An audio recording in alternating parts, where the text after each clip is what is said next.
Hello bros, I'm Uncle Effect Zero, Bro 5 Production, and next part, Sakura Night 2. So, loading where we left off. This dragon girl, I suppose, just got attacked by slimes. How comes that like everyone nearly seems weak to slime? First, we got caught by slime in the beginning, after we got tied up, and then and also Felicia got caught by slimes, and Tart is the only one that hasn't gotten caught by slimes, it seems. Everyone gotten caught by slimes but Tart. And well, she looked kind of like a demon queen or something like that. This slime really is impudent. Why won't it listen to me? It's gross and slimy, and it's cold too. Get off me this instant, I say. You don't know with what power you are toying with. I am incredibly strong. I could reduce you to atoms if I wish. Your existence would be wiped from reality in the blink of an eye. You are nothing to me. You are less than an amoeba. What? Amoeba. What? That's a strange word. I never heard that before. I have a problem reading a few words, but that word, I never even seen it. I never heard it. And I have thousands, and I do literally mean thousands of hours of English experience. I mean, I use English every day for at least like, well, 12 hours around. Yeah, around 12 hours of English every day. And nobody would miss you if you disappeared. I will not cry. And neither will I beg you to stop. You are beneath me. You are hardly worth my attention, and you certainly do not deserve to touch my body. Now, desist. This is an order. If you do not, then...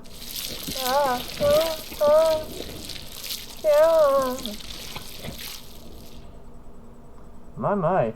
This is quite the curious scene. What do you make of this, Estelle? I feel sorry for the poor dragon lady. Okay, so she's also dragon girl, as I suppose. I peek at the different scene playing out before me. Fingers splayed across my eyes. I don't know who this woman is, laying upon the forest floor, festooned by slime, but that hardly matters.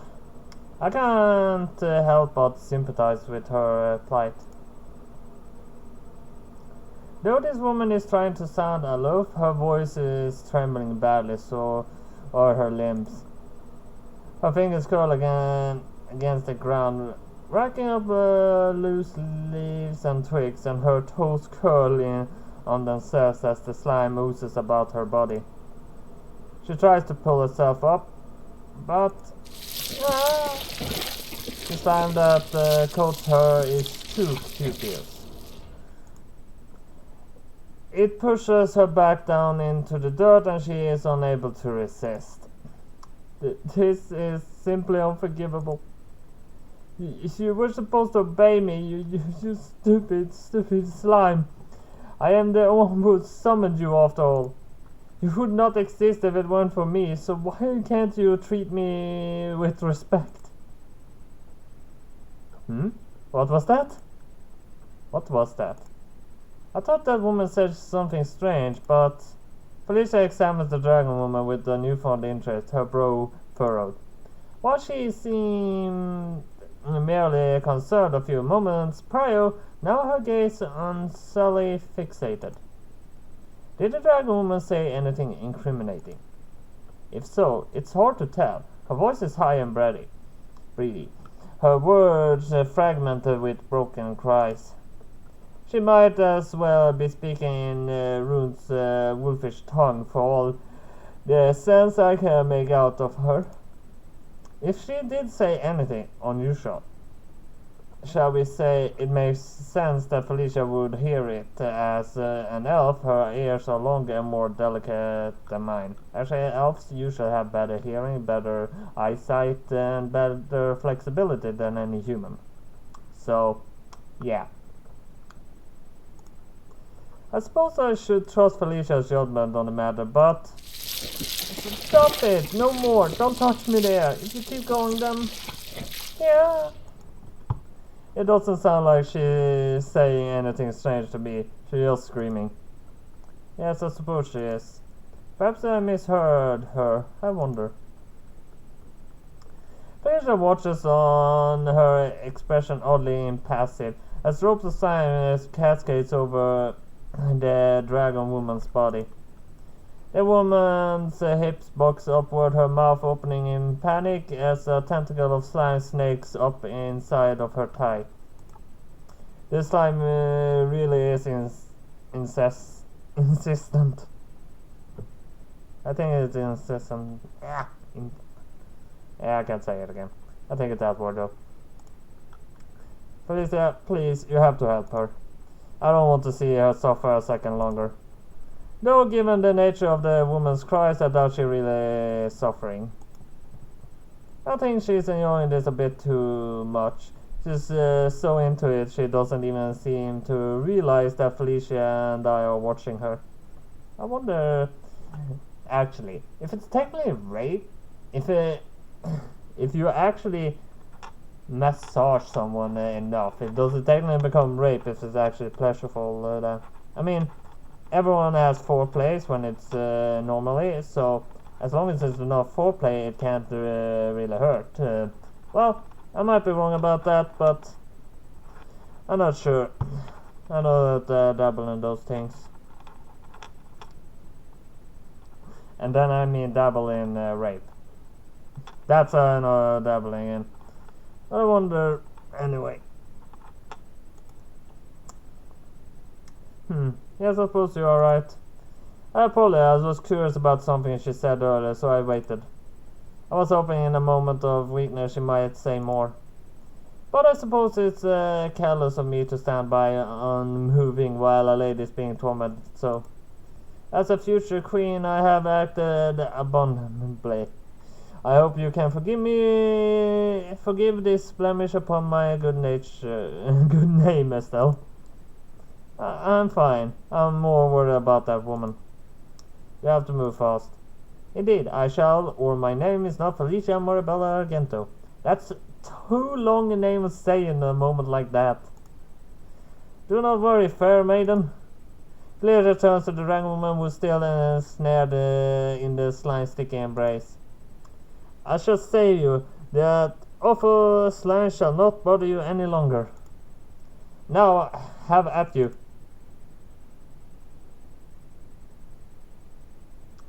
Now that the suspected slimes have been disposed of, how are you, fair miss?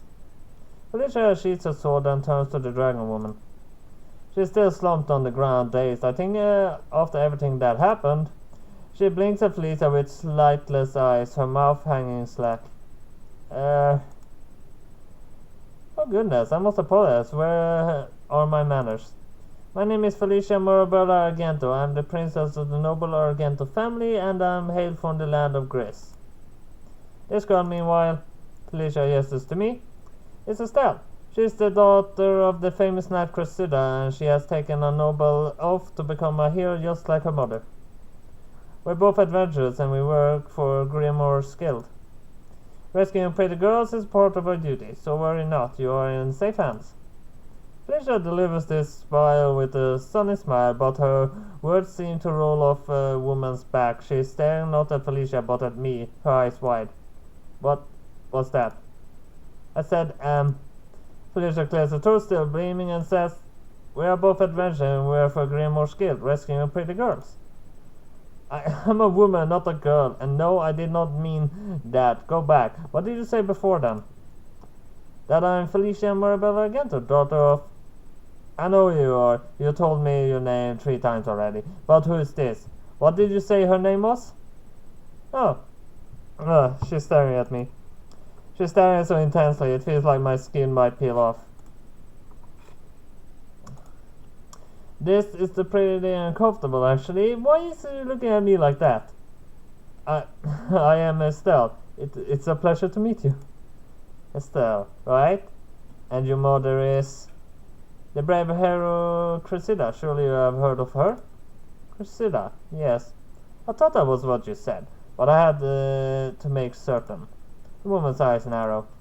Are you honest, the Cressida's daughter? She looks disbelieving, which is fair enough. I don't look much like my mother.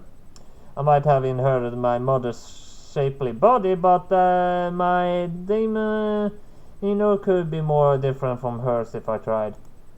My mother is bold and confident, whereas I am shy and retiring.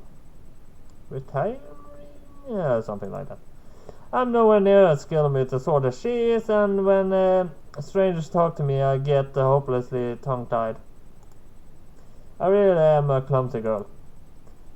Yes, I am Crusader's daughter. I know it might seem unbelievable, but that really is the truth. I apologize I have let you down. Now, please shut up. Why should you apologize for being who you are? I'm sure your mother is very proud of you and your exploits and stuff. Of course she's proud of me. She's my mother. She'd probably be happy if I learned how to whistle or skip rocks. She always been the first person to sing my praises, but that doesn't mean I accomplished anything impressive. On the contrary, I think it's impressive that you ventured forth from your home sword in hand without any formal training. You might be shy, but you're definitely courageous. I doubt anybody would question that. But we are getting off topic. Felicia looks back at the dragon woman who still sprawled upon the ground. Can you stand, my fair lady? If not, I would be more than willing to help. Why would you help me? We are strangers. I have no reason to trust you. Maybe not, but I will be a queen one day. It's my job to help those less fortunate than myself. Less fortunate? How dare you? I'm not unfortunate. I can look after myself. The young woman bats Felicia's hands away, then gets to her feet. Yeah, she looks something like a demon queen.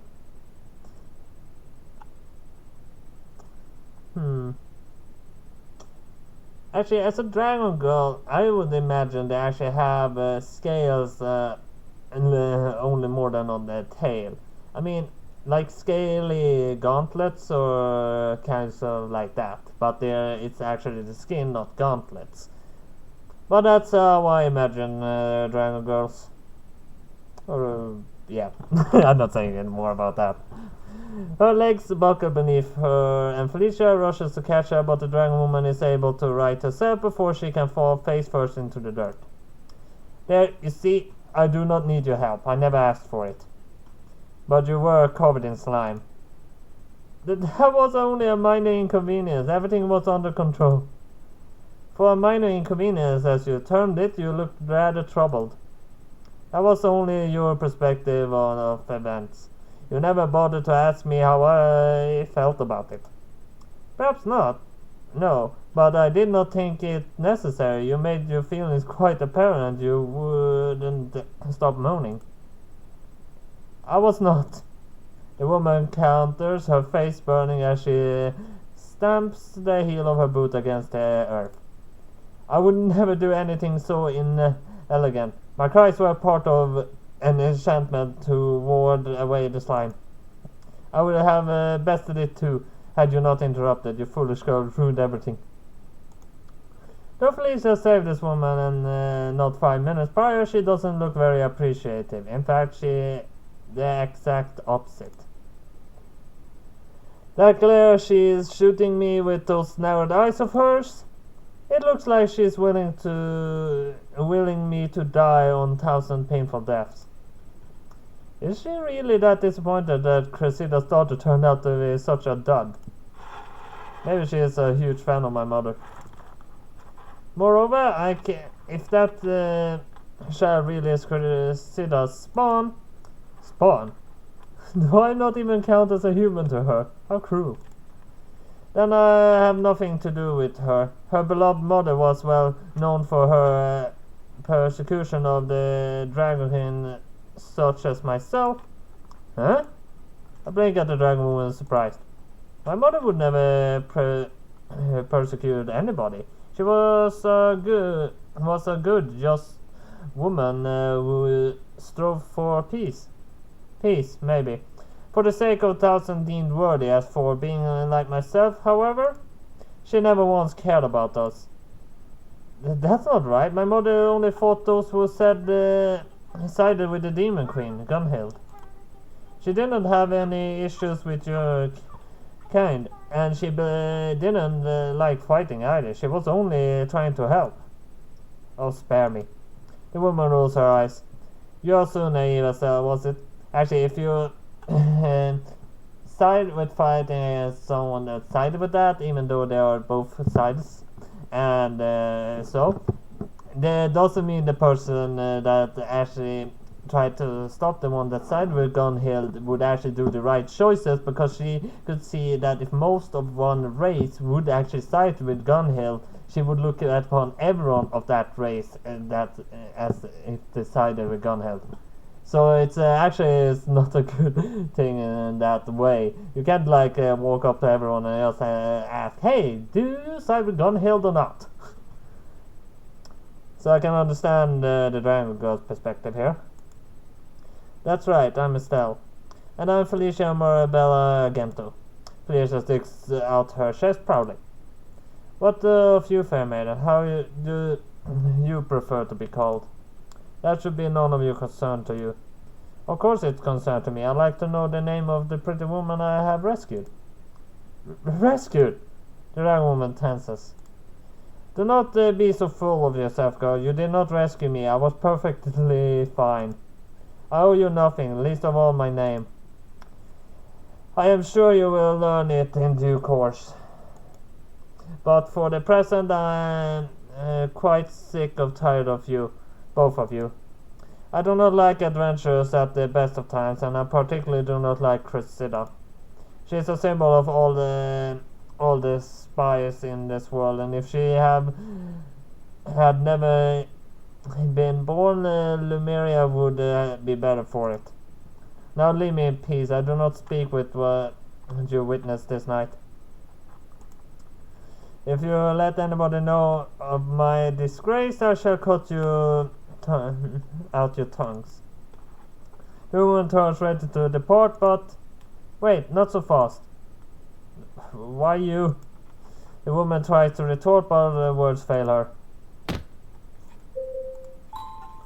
Okay. That doesn't surprise me, considering it's Felicia. But that does of course mean that I'm done with Sakura Night 2 for this time, so hit like and subscribe, and see you next time. Bye bye!